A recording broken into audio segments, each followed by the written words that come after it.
नमस्कार दोस्तों। भक्तों, रक्षाबंधन पर मायके से ये तीन चीजें भूल कर भी कभी मत लाना। पति हो जाता है बर्बाद। शादीशुदा महिलाएं तुरंत देख लो। प्रिय भक्तों, अगर आप भी रक्षाबंधन पर गलती से भी ले आते हैं ये चीजें तो पूरा घर बर्बाद हो जाएगा, पति की मौत भी हो सकती है। भक्तों, आज हम आपको बताएंगे कुछ ऐसी चीजें के बारे में जो रक्षाबंधन पर अगर एक बेटी अपने मायके से अपने ससुराल कभी भी लाती है तो उसके घर की बर्बादी तय है। भक्तों, रक्षाबंधन का त्योहार हर सावन माह की पूर्णिमा तिथि को मनाया जाता है। शास्त्रों में ऐसा वर्णन है कि रक्षाबंधन का त्योहार भद्रा काल में भूल कर भी नहीं मनाना चाहिए।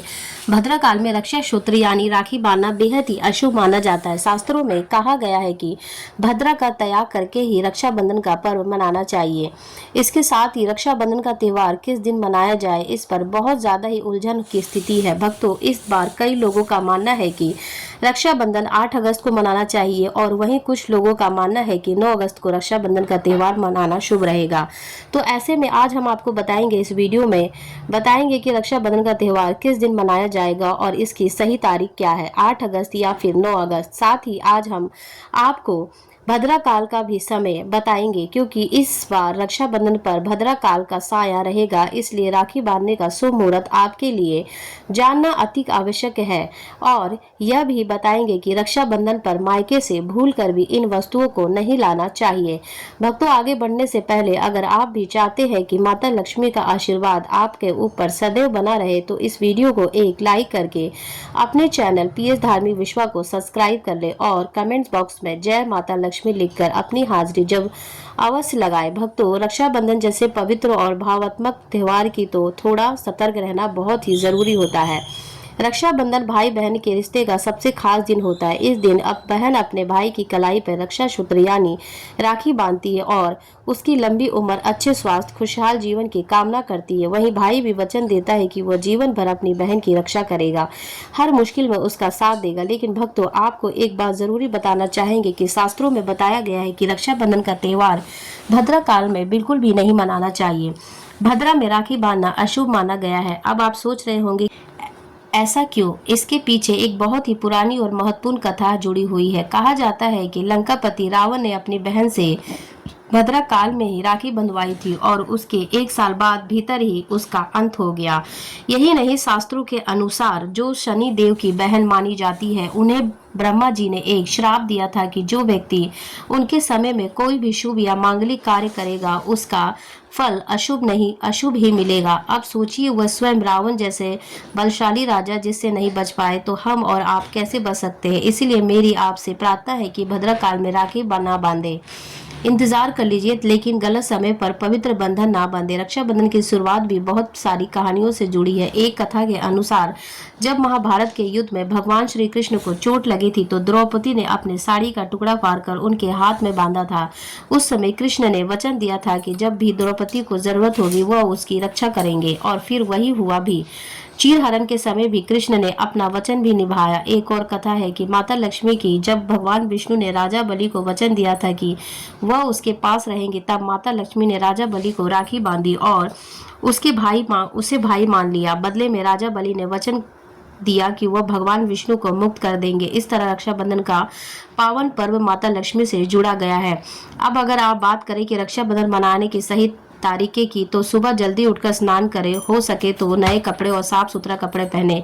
एक बात का ध्यान रखें कि इस दिन शुभ दिन पर काले कपड़े बिल्कुल ना पहने। फिर मिलकर भगवान की पूजा करें। पूजा से पहले एक थाली सजाए, उसमें रोली, चंदन, अक्षर, चावल, राखी, मिठाई और एक शुद्ध घी का दीपक जरूर रखें। यह दीपक आप आटे का बना सकते हैं या मिट्टी का या पीतल का भी ले सकते हैं। जब आपकी थाली तैयार हो जाए तब भाई को बैठाकर उसकी आरती करें और फिर राखी बांधे, मिठाई खिलाकर उसका मुंह मीठा करें और उसकी लंबी उम्र की कामना करें। भक्तों, जब भी आप अपने रक्षाबंधन की सारी तैयारी कर ली है तो आइए जानते हैं कि इस पावन अवसर को विधिवत पूर्वक कैसे मनाना चाहिए। सबसे पहले तो आपको जो पूजा की थाली है जिसमें आपने रोली, चंदन, अक्षत, राखी, मिठाई और दीपक सजाया है उसे भगवान को समर्पित करें। राखी बांधने से पहले भगवान को याद करें और उनकी कलाई का प्रतिमस्तक रूप से पहली राखी चढ़ाएं। यही सही तरीका है, क्योंकि भाई से पहले भगवान को राखी चढ़ाना शुभ माना जाता है। इसके बाद जब आप अपने भाई को राखी बांधने के लिए बैठाए तो ध्यान रखें कि भाई का मुख पूर्व या उत्तर दिशा की ओर होना चाहिए और बहन स्वयं पश्चिम दिशा की ओर बैठे।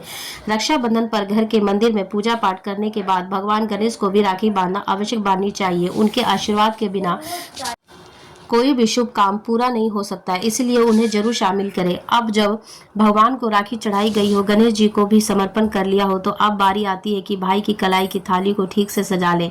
फिर भाई को बैठाकर सबसे पहले उसके माथे पर रोली, चंदन, अक्षत, तिलक तिलक करें। फिर उसके ऊपर थोड़े से फूल छिड़के, अगर फूल उपलब्ध ना हो तो चावल भी चला सकते हैं। फिर दीपक जलाए, भाई की आरती करें। आरती के समय मन में भाई की लंबी उम्र, अच्छे स्वास्थ्य और सफलता की कामना करें। अब राखी उठाकर भाई के दाहिने हाथ की कलाई पर बांधे।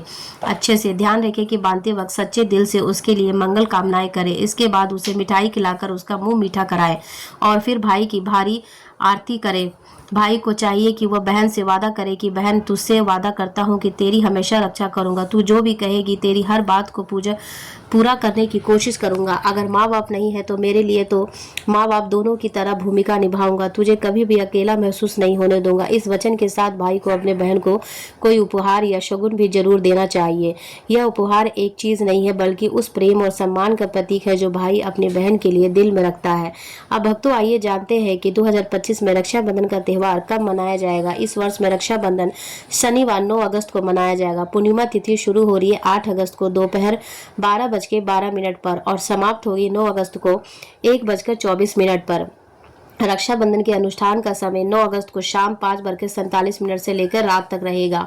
हालांकि इस दिन भद्रा का साया भी रहेगा। भद्रा का आरंभ सुबह होगा 5:57 पर और यह दोपहर 1:32 तक रहेगा। लेकिन भक्तों, घबराए नहीं मत, क्योंकि इस पर भद्रा का वास पाताल लोक में रहेगा और शास्त्रों के अनुसार यदि भद्रा पाताल या स्वर्ग लोक में होती है तो इसका प्रभाव पृथ्वी पर होने वाले लोगों पर अशुभ नहीं पड़ता। कई विद्वानों का भी यही मत है कि इस स्थिति में रक्षाबंधन मनाना पूरी तरह से उचित और शुभ होता है, उसे शुभ माना जाता है। लेकिन कई शुभ कार्यों में पाताल की भद्रा को नजरअंदाज नहीं करते हैं। आखिर हम हिंदू हैं तो हर शुभ कार्य का अशुभ कार्य का पालन करना ही पड़ता है। किसी भी शुभ या अशुभ कार्य को नजरअंदाज नहीं कर सकते। भक्तों, रक्षाबंधन के शाम पंचक में भी है।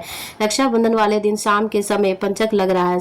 पंचक शाम 7 से शुरू होगा और अगले दिन सुबह 5 बजे तक रहेगा। पंचक को लग रहा है तो राज पंचक होगा, उसको शुभ नहीं माना जाता है। यह शुभ होता है उस दिन भाइयों को राखी बांधने के लिए 7 घंटे 48 मिनट तक का समय मिलेगा। भक्तों, इस बात का ध्यान रहे कि भद्रा में राखी बांधने से हमेशा घर परिवार का विनाश होता है, इसलिए भाइयों को इस समय कभी भी राखी ना बांधे, ताकि पूरा घर कंगाल हो सकता है। लंकापति रावण को इसी समय राखी बांधी गई थी, इसीलिए उसके पूरे कुल का विनाश हो गया। इसलिए समय के अनुसार ही रक्षाबंधन का त्योहार मनाएं, बहुत ही शुभ और मंगलकारी होता है। भक्तों, थोड़ा कठिन जरूर है, लेकिन यह समय आपके भाई और आपके परिवार के लिए शुभ रहने वाला है। भक्तों, कई लोगों का ये परंपरा होती है कि वे लोग सूर्यास्त के बाद भी रक्षाबंधन का त्योहार आदि नहीं मनाते हैं।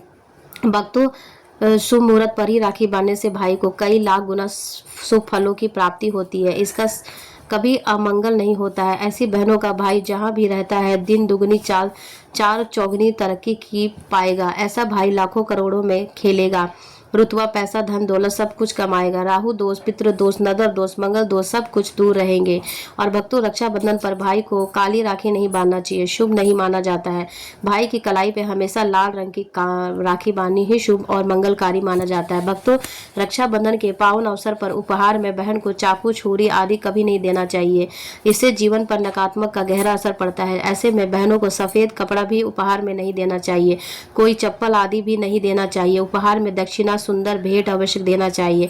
एक प्यारी बहन ने अपने भाई को भाई माना है, भाई बनाया, भाई का दर्जा दिया, तो भाई अपने बहन के लिए इतना तो कर ही सकता है। बड़ा सुकून और सुख मिलता है। भक्तों, धर्म शास्त्रों के अनुसार माना जाता है कि बहन को राखी बांधने के लिए भाई के घर खुद बहन को जाना चाहिए। शास्त्रों के अनुसार, वेद पुराण के अनुसार ऐसा माना जाता है कि जो बहन रक्षाबंधन पर खुद ही नहीं जाती और भाई आता है तो बहन के घर उस बहन को दोष लगता है भाई के। इसलिए ऐसी प्रथा है कि रक्षाबंधन पर बहन को भाई के घर जाना चाहिए। फिर भाई चाहे कितना भी कहीं भी हो, बहन को जाना चाहिए। यदि भाई आपके पास नहीं है तो विदेश में रहता है तो किसी कारण से आप भाई के पास नहीं जा सकते तो आप भाई के नाम की रक्षाबंधन एक थाली, राखी, मिठाई और अक्षत, रोली, चंदन का तिलक भगवान गणेश को अपना भाई समझकर उनकी कलाई पर बांधे। वह राखी स्वयं आपके भाई की कलाई तक पहुंच जाएगी। फिर चाहे आप श्री कृष्ण के बांधे या नारायण के बांधे, आप जिस भी भक्त हैं उनकी कलाई पर बांधे, वह स्वयं राखी चलकर आपके भाई की कलाई तक पहुंचेगी। और ऐसी राखी, मन में बांधी गई राखी, सच्ची श्रद्धा से बांधी गई राखी स्वयं ईश्वर तुल्य हो जाते हैं। भक्तों, रक्षाबंधन पर खाने में क्या क्या बनाना चाहिए, आइए जानते हैं प्रिय भक्तों। अब हम जान लेते हैं कि भक्तों के रक्षाबंधन के समय बिना लहसुन प्याज का खाना बनाना चाहिए, क्योंकि इस समय देव शक्तियाँ, ईश्वर शक्तियाँ धरती पर चल कर आते हैं। ससुराल में उनकी बेटी का मान सम्मान किया जाए और ससुराल में कई खुशियाँ ही खुशियाँ हो।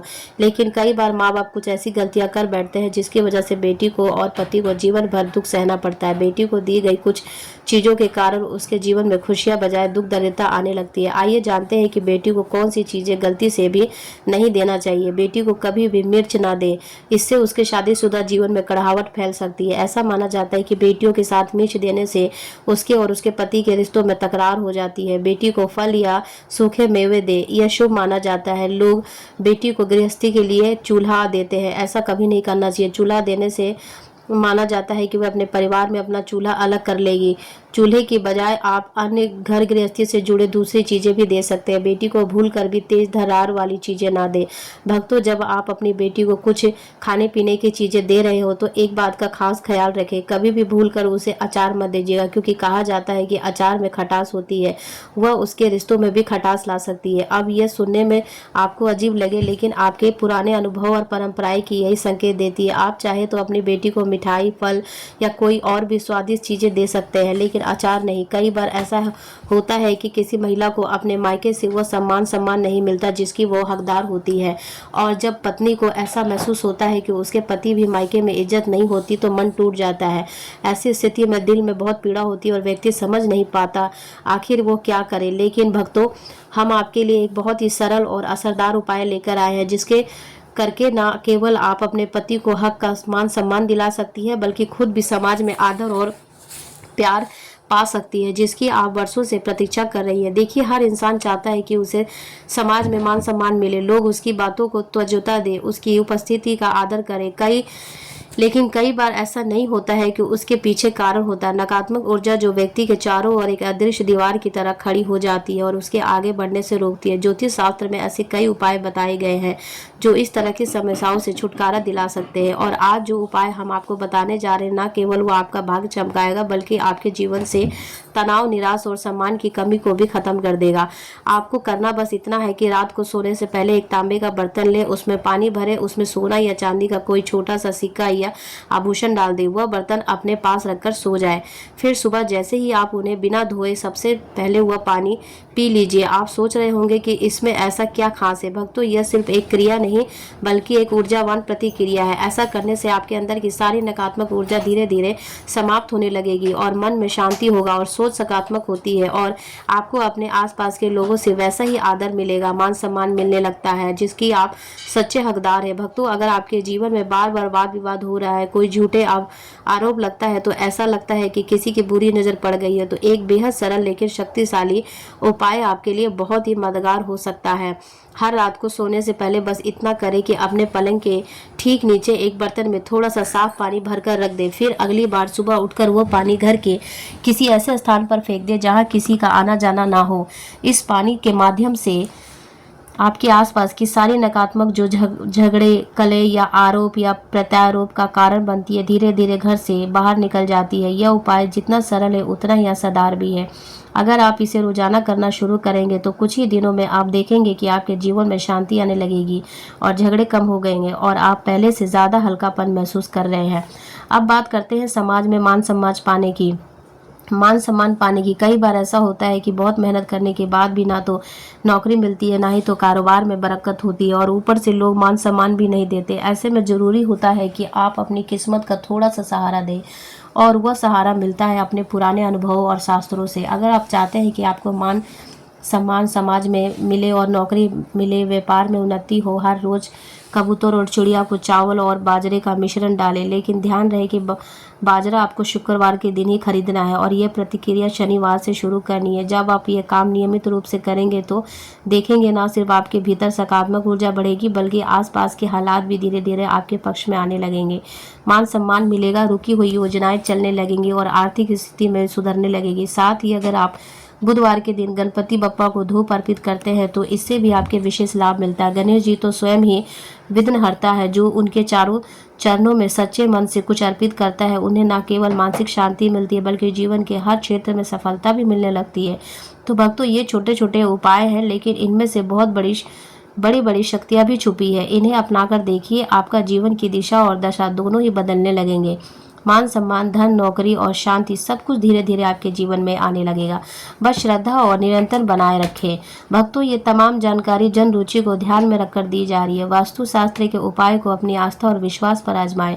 हमारा चैनल इस वीडियो के द्वारा किसी भी प्रकार का कोई दावा नहीं करता। आज की यह जानकारी आपको पसंद आई हो तो इस वीडियो को एक लाइक करके अपने चैनल को पीएस धार्मिक विश्व को सब्सक्राइब कर ले और बेल नोटिफिकेशन को ऑल सेट पर जरूर करें, ताकि आपको आने वाली हमारी नई वीडियो की नोटिफिकेशन सबसे पहले मिल सके। आप सभी से वीडियो देखने की बहुत बहुत शुक्रिया। जय श्री राम।